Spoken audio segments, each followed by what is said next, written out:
Good morning and welcome to Thanksgiving break. Today what we're going to do is to just go over the sections that maybe your class did not get through with your group notes from yesterday. So those would be due at the end of the day today. Your POD is on the board. Explain how Rockefeller got so rich. So when we're looking at explaining, please do your best to put that into like sentence form.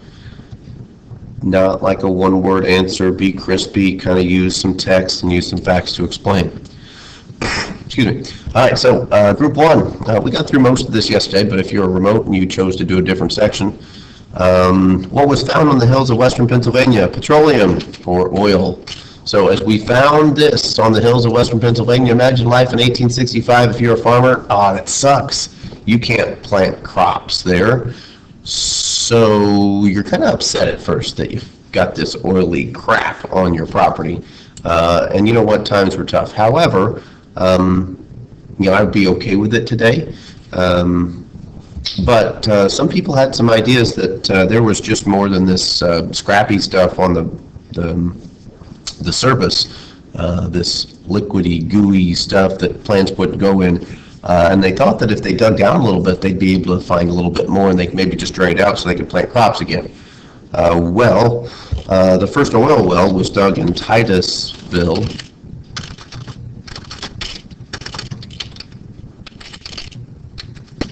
Pennsylvania. And Edwin Drake started this well, and as he dug this well, this would lead to the multi-billion dollar oil industry. He was kind of the first guy to have a plan with this. Three factors of production as we're talking about business and business growing. We did this in class yesterday. You have to have land to build on. You have to have labor, which in this case is workers, and capital, which is money to start a business and be successful. People that invest in corporations, your book calls them shareholders. They have a couple of different names, stockholders, partial owners. But as we're looking at people investing in corporations, they see ideas where they might be able to make a return on their money. So we won't clap for group one, but group one, if you got these all right yesterday, give yourself a clap. Thank you very much. Group two. So the growth of corporations is what fueled America's industrial expansion. So big, huge companies. It's not profitable, corporations. It's not really profitable to be a mom and pop business. However, big businesses are going to start taking over and going to start creating a lot of jobs, making a lot of money. Now, John D. Rockefeller is one of these people who we called the monopoly man in class yesterday, if you were here. Where was his plant to process oil? Was in Cleveland, Ohio. So he had a way of being able to buy out the competition, and as we called him the monopoly man, we discussed yesterday in class how you win at the game of Monopoly if you played. And I think everybody kind of agreed that the trick is, one, it's a long process, but if you own all the properties and then you can kind of control the board, well, that is what John D. Rockefeller came up with. He bought out the competition. So then we discussed in class yesterday what happened to the price after he bought them out, and as you know, the price went up. He controlled the price when there was not any competition. What's it called when competing firms combine? It has a couple of different meanings: merger, consolidation, or horizontal integration is the term that your book used. And that is what John D. Rockefeller did. He would buy out the company, and as he did that, it would make it possible for him to control the price. What is a group of companies managed by the same board of directors? And John D. Rockefeller is famous for the Rockefeller Trust. So Trust is this big, huge company, and it's a group of companies, really. So Rockefeller allied with oil and steel, and he was able to, give them favors because, the the railroad industry, I meant to say not oil, he was the oil industry. The railroad industry was going to be reliant on steel, and they just kind of merged together, and they sought out to further profits and pique their interest. Hey, one clap for group 2. If you're in group 2 and you got those answers, very nice job. Group 3, the steel business. Why was steel not widely used at first? It was expensive to make. So people kind of shied away from it. Iron was less expensive, but to make steel, we typically watch a video in class, but it pixelates when I try to upload it on these things. If you look at the process, it looks like they're pouring lava out. So they heat up iron to super hot temperatures, and they burn off the impurities that way. And then they add carbon and other elements to strengthen it. And then when it gets into a solid, cooler form, it is very, very strong. The two methods used to make steel were the Bessemer process, after Henry Bessemer,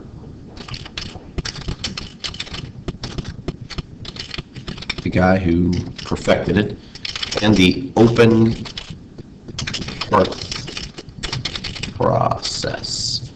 So these two ways these two systems have a way to slowly start to make these a little cheaper.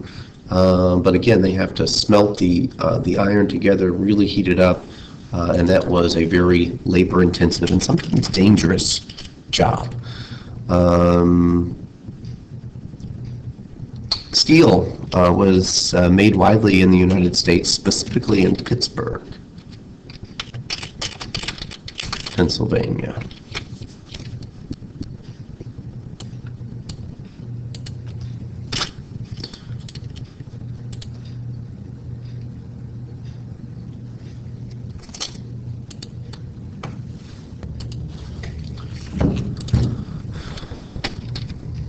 Pittsburgh, Pennsylvania.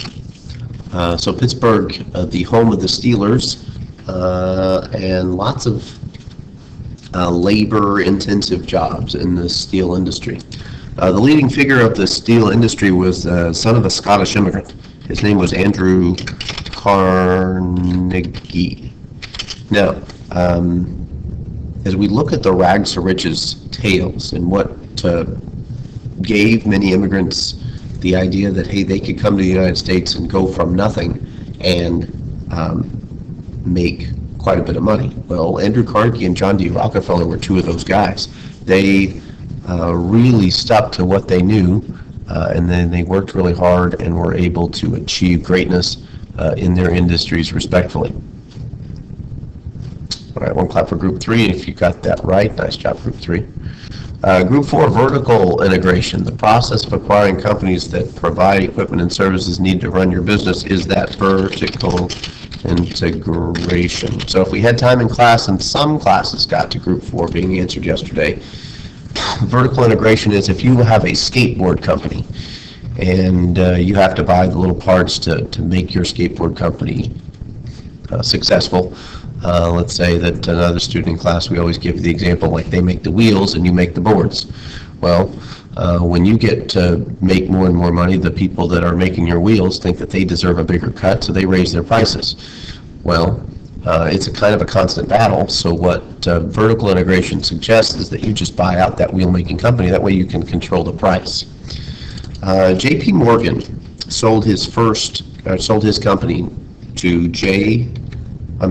Andrew Carnegie sold it to J. Pierpont Morgan, the first billion-dollar company in the United States. For a brief period, and this may have been before COVID, I believe Apple was the first trillion-dollar company based on its valuation. But J.P. Morgan Chase today is an investment bank, if you might see them in the news or like on a credit card commercial. Now, as Andrew Carnegie made a bunch of money, he was going to give that money back to the community. What they call that is philanthropy.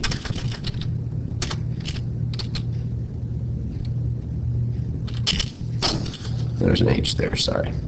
So philanthropy is the process of giving money back to the community. He made a lot of money, and maybe he made it on the backs of immigrants willing to work in his factories, and they could have been burned up or hurt in his factories, but he's paying them less than minimum wage, and there wasn't even a minimum wage back then. But he's making bank on the backs of other people. So some people have thought in class maybe why he gave so much money back to the community. In fact, he set up a foundation that was going to build a library to anybody in any city in the United States that would keep up the operating costs. He was going to donate money for their library, and he gave away $350 million in doing that. So a American immigrant success story, Andrew Carnegie.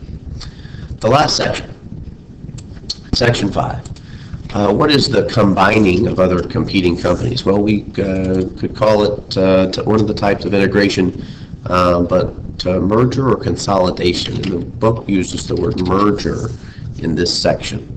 So that's why I always say make sure you don't Google these answers, because the book is kind of specific in what it wants.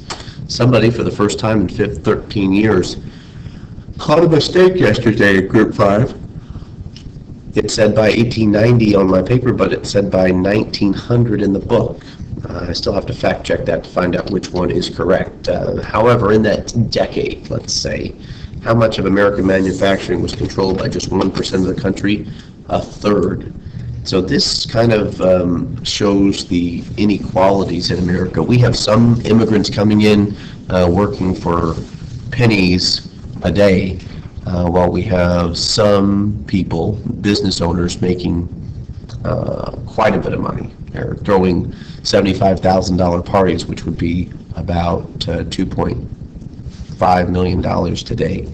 So when we look at the Vanderbilts and the Carnegies and the Rockefellers, we have very big success stories. But the underlying effect of all these people making money was that some people worked, but they were still working their tail off to try to do so. The negative effect of no competition, of course, prices don't have to compete anymore. You can charge whatever you want. So you can charge. And we always try to figure out what business in West Frankfort has a monopoly. So that is, and might even be a very good POD question. I'm going to save that for Monday. Let's see if we can come up with a business in West Frankfort that has a monopoly. So as you know the term, a total control over an industry. So who does it hurt? So on the second part of this question, hurts the consumer, hurts the poorer people. Because there's no competition, they charge what they want.